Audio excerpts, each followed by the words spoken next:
Sedekah dari Ibu Cut Astiani ya. Semoga bermanfaat ulurannya. Assalamualaikum. Tali Yasin ho? Kenapa nak?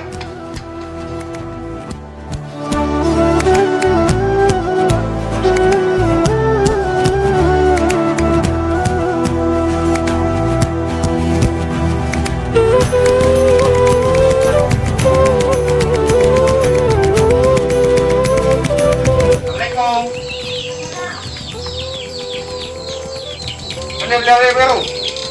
Mana belajar baru? Mana lah? Adik ah?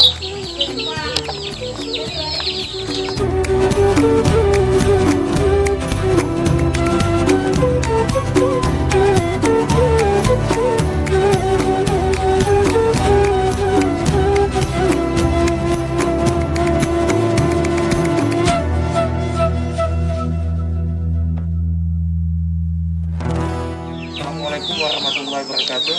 Kita baru saja menyampaikan amanah dari Ibu Cut Astiani. Beliau adalah seorang ibu bayangkari dari seorang anggota BRIMOB Kelapa II Jakarta. Baju anak yatim sudah dipakaikan. Semoga tahun ini anak yatim bisa senang dengan adanya bantuan dari Ibu Cut Astiani. Dan saya juga mengucapkan terima kasih kepada BRIMOB Kelapa II Jakarta. Semoga tahun ke depan anak-anak yatim ini bisa merasakan senyuman dan uluran tangan dari BRIMOB Kelapa II Jakarta. Ya, terima kasih.